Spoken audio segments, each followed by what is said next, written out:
Hello കൂട്ടുകാരെ, സാന്ത്വനത്തിൻ്റെ ഇന്നത്തെ എപ്പിസോഡിൽ വീഡിയോ ഇറങ്ങുന്ന ധർമ്മനെയാണ് കാണിക്കുന്നത്. കഥയിലേക്ക് കടക്കുന്നതിന് മുൻപ് നിങ്ങൾ ഈ ചാനൽ സബ്സ്ക്രൈബ് ചെയ്തിട്ടില്ലെങ്കിൽ ഒന്ന് സബ്സ്ക്രൈബ് ചെയ്യുക. വീഡിയോ ഇഷ്ടപ്പെട്ടാൽ ഒന്ന് ലൈക്കും ചെയ്യുക.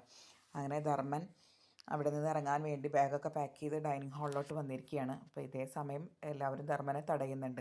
ഗോമതി പറയുന്നുണ്ട്, നീ എന്താടാ ഈ കാണിക്കുന്നത്? ബാലേട്ടൻ നിന്നോട് അങ്ങനെ വെറുതെ ചോദിച്ചതല്ലേ, അല്ലാതെ നീ മോഷ്ടിക്കുമെന്ന് ബാലേട്ടൻ പറയുമോ?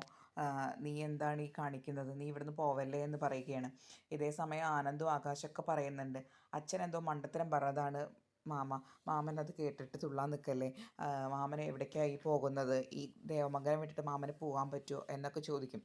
അങ്ങനെ ബാലനും ഇതന്നെ വന്ന് ചോദിക്കുന്നത്, നീ എന്താണ് ധർമ്മമായി കാണിക്കുന്നത്? ഞാൻ അങ്ങനെ അത് ഉദ്ദേശിച്ചിട്ടാണോ നിന്നോട് പറഞ്ഞത്? നീ മോഷ്ടിച്ചു എന്നാണോ ഞാൻ പറഞ്ഞു വന്നത്? ഞാൻ നിന്നോട് ആ പൈസ എവിടെ നിന്ന് കിട്ടിയെന്നല്ലേ ചോദിച്ചുള്ളൂ, അതിന് നീ ഇങ്ങനെ വാശി പിടിച്ചാലോ എന്ന് പറഞ്ഞ് നിനക്ക് ഇവിടുന്ന് പോകാൻ പറ്റുമോ, എന്നെ ഉപേക്ഷിച്ച് നിനക്ക് ഇവിടുന്ന് പോകാൻ പറ്റുമോ എന്ന് ചോദിച്ച് ബാലൻ ധർമ്മൻ്റെ തോളത്ത് കൈ വയ്ക്കും.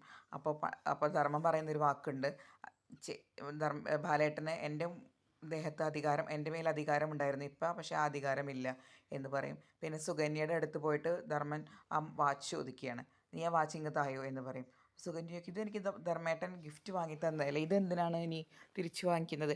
നിന്നോടത് തരാനല്ലേ ഞാൻ പറഞ്ഞത് എന്ന് പറഞ്ഞ് ആ വാച്ച് വാങ്ങിയിട്ട് ബാലൻ്റെ കയ്യിൽ കൊടുത്തിട്ട് പറയും ധർമ്മൻ, ഇത് 25,000 രൂപയുടെ വാച്ചാണ്, അതിൻ്റെ ബില്ലും ബോക്സും റൂമിൽ വെച്ചിട്ടുണ്ട്, അത് തിരിച്ചു കൊടുത്തിട്ട് ബാലേട്ടൻ്റെ പൈസ വാങ്ങിച്ചോളും, ബാലേട്ടൻ്റെ പൈസ ഒരിക്കലും നഷ്ടപ്പെടില്ല എന്ന് പറയും.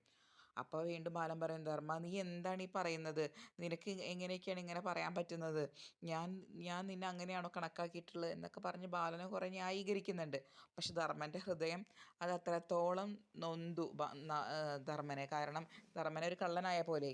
അങ്ങനെ ധർമ്മൻ അവിടെ നിന്ന് ഇറങ്ങുമ്പോൾ ആര്യനും ആകാശമൊക്കെ പോയി പിന്നാലെ വിളിക്കാൻ നോക്കുന്നുണ്ട്. അപ്പോൾ ധർമ്മൻ പറയും, ഇനിയെങ്കിലും എന്നെ ഒന്ന് വെറുതെ വിടൂ, ഞാനൊന്ന് എൻ്റെ വഴിക്ക് പോയിട്ട് ഞാനൊന്ന് ജീവിക്കട്ടെ എന്ന് പറഞ്ഞ് അവരവിടെ നിന്ന് ഇറങ്ങിയിട്ട് കൃഷ്ണമംഗലത്തോട്ട് കയറുകയാണ്. അങ്ങനെ കൃഷ്ണമംഗലത്ത് കോളിംഗ് ബെല്ല് അടിച്ചു കഴിഞ്ഞാൽ രാജശ്രീ ആയിരിക്കും വാതിൽ തുറക്കുക. അപ്പോൾ എന്താ ധർമ്മ, നീ ഈ നേരത്തെ എന്തെങ്കിലും പ്രശ്നമുണ്ടോ എന്ന് ചോദിക്കും. അപ്പോൾ ധർമ്മം ചോദിക്കും, എന്തെങ്കിലും പ്രശ്നം ഉണ്ടെങ്കിൽ എനിക്കിവിടെ വരാൻ പാടുള്ളൂ എന്ന് പറഞ്ഞ് വീട്ടിലോട്ട് കയറും.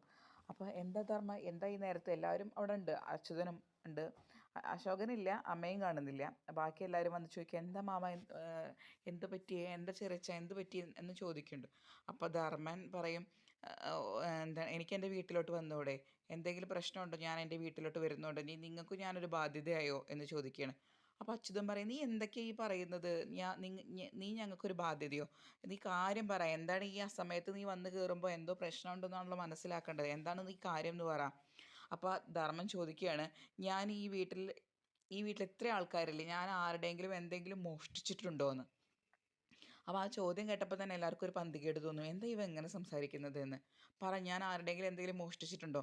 ഞാൻ മണ്ടത്തരം കാണിച്ചിട്ടുണ്ടായിരിക്കാം, ഞാൻ വാശി കാണിച്ചിട്ടുണ്ടായിരിക്കാം, പക്ഷെ ആരുടെയെങ്കിലും എന്തെങ്കിലും ഞാൻ മോഷ്ടിച്ചിട്ടുണ്ടോ? അപ്പോൾ അച്യുതൻ ചോദിക്കും, ആരാ നീ മോഷ്ടിച്ചെന്ന് പറഞ്ഞത്? അതാ ഗോമതി സ്റ്റോറിലെ ബാലനും ഗോമതിയും, നിങ്ങളുടെ ആ പെങ്ങളുടെ ഭർത്താവും. ഞാൻ അവരുടെ 25,000 രൂപ മോഷ്ടിച്ചു എന്ന് പറഞ്ഞു. അത് കേട്ടതോടുകൂടി എല്ലാവരും ഷോക്ക് ഔട്ടാണ്. കാരണം വീട്ടിലുള്ളൊരു അംഗം മോഷ്ടിക്കുക എന്ന് പറഞ്ഞു കഴിഞ്ഞാൽ അതത്ര ശരിയായുള്ളൊരു കാര്യമല്ലല്ലോ. അപ്പോൾ എന്താ നീ പറയണത്? രാജശ്രീയും മറ്റേ ചേട്ടത്തിയൊക്കെ ചോദിക്കും, നീ എന്താ ഈ പറയുന്നത്? നീ മോഷ്ടിച്ചു എന്നോ? അച്യുതന് ദേഷ്യം വന്നിട്ട് അച്യുതൻ ധർമ്മൻ്റെ അടുത്തൊന്ന് ചോദിക്കും, എന്താ നീ പറഞ്ഞത്? നീ മോഷ്ടിച്ചെന്ന് ആ ബാലൻ പറഞ്ഞോ? ആ പറഞ്ഞു, ബാലൻ പറഞ്ഞു, അവരുടെ കടയിൽ നിന്ന് 25,000 രൂപ മോഷ്ടിച്ചെന്ന് പറഞ്ഞു. നീ ഒന്ന് തെളിച്ച് പറ ധർമ്മ, എന്താ സംഭവിച്ചത്? സുകന്യെ, എന്താ അവിടെ ഉണ്ടായത്? കൃത്യമായിട്ട് പറ എന്ന് പറയും. അപ്പോൾ സുകന്യ പറയാണ്, അവരുടെ കടയിൽ നിന്ന് ഒരു 25,000 രൂപ മോഷണം പോയി.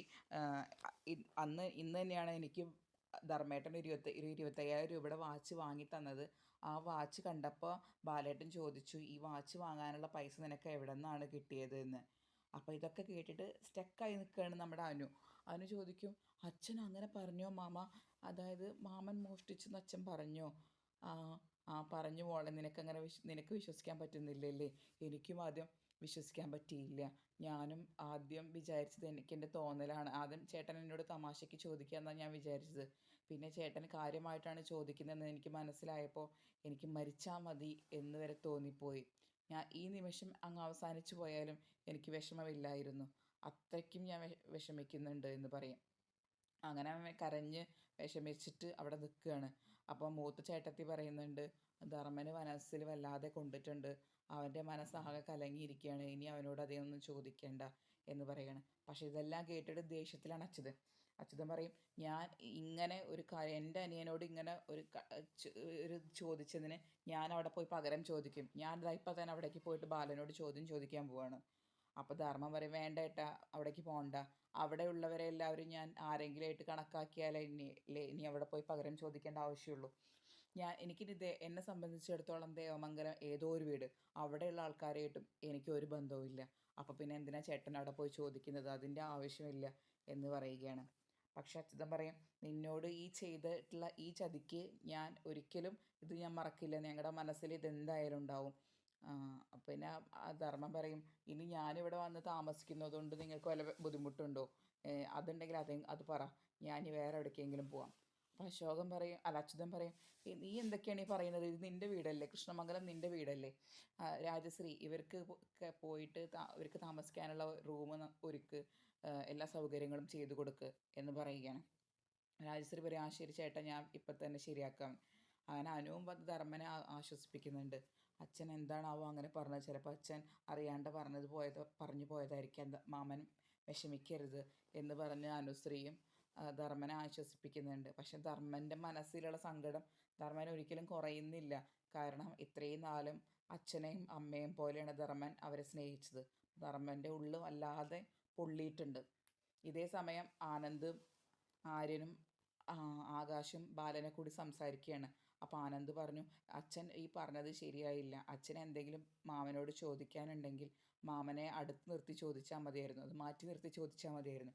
ഇത് പബ്ലിക്കായിട്ട് ഇങ്ങനെ ചോദിച്ചപ്പോൾ മാമനത് വലിയ നാണക്കേടായി, അച്ഛൻ ആ സീൻ ഒഴിവാക്കാമായിരുന്നു.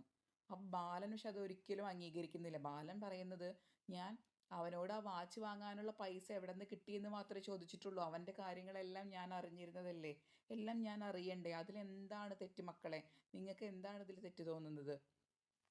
ഒരു വാച്ച് വാങ്ങിയതിന് എത്ര രൂപയായി, എവിടെ നിന്ന് പൈസ കിട്ടി എന്ന് ഞാൻ ചോദിച്ചു, അവൻ എനിക്ക് ഇപ്പോഴും അതിൻ്റെ ഉത്തരം തന്നിട്ടില്ല, അതിൻ്റെ ഉത്തരം മാത്രമല്ലേ ഞാൻ ചോദിച്ചിട്ടുള്ളൂ എന്ന് ബാലൻ സ്വയം ന്യായീകരിക്കുകയാണ്. പക്ഷേ അതിൽ ആനന്ദും ആകാശം പറയുന്നത്, അച്ഛൻ ചെയ്തത് ശരിയല്ല. ആകാശ് പറയുന്നത് ഇങ്ങനെയാണ്, ഒരു വാച്ച് വാങ്ങുക, ഭാര്യയ്ക്കൊരു വാച്ച് വാങ്ങി കൊടുക്കുക എന്നുള്ളത് മാമൻ്റെ പേഴ്സണലായിട്ടുള്ള കാര്യമാണ്. അതിൽ നമ്മൾ അച്ഛൻ കയറി ഇടപെടേണ്ട ആവശ്യമില്ലായിരുന്നു. ഒരു പൈസ മാമൻ എടുക്കുമെന്ന് അച്ഛന് തോന്നുന്നുണ്ടോ? അപ്പോൾ അപ്പോൾ ബാലൻ പറയുകയാണ്, ഇല്ല, അവനൊരിക്കലും പൈസ എടുക്കുന്ന ഇല്ലയെന്ന് എനിക്ക് ഉറപ്പാണ്, അതുകൊണ്ട് തന്നെയാണ് അവനോട് ഞാൻ പബ്ലിക്കായിട്ട് അങ്ങനെ ചോദിച്ചത്. ഇതേ സമയം വീണ്ടും ധർമ്മനെ തന്നെയാണ് കാണിക്കുന്നത്. കൃഷ്ണമംഗലത്ത് ധർമ്മൻ നിൽക്കുകയാണ്. അപ്പോൾ ധർമ്മന് എത്ര എങ്ങനെയൊക്കെ അത് മനസ്സിൽ നിന്ന് മായ്ച്ച് കളയാൻ നോക്കിയിട്ടും ധർമ്മൻ്റെ മനസ്സിൽ നിന്നത് പോകുന്നില്ല. എല്ലാവരും ധർമ്മനെ വീണ്ടും ആശ്വസിപ്പിക്കുന്നൊക്കെയുണ്ട്.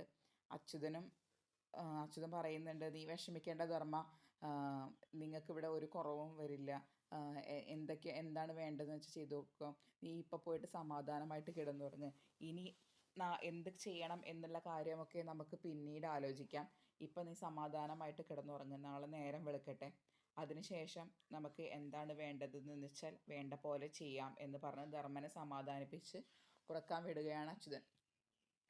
ഇതേ സമയം ദേവി വളരെ വിഷമത്തിലാണ്.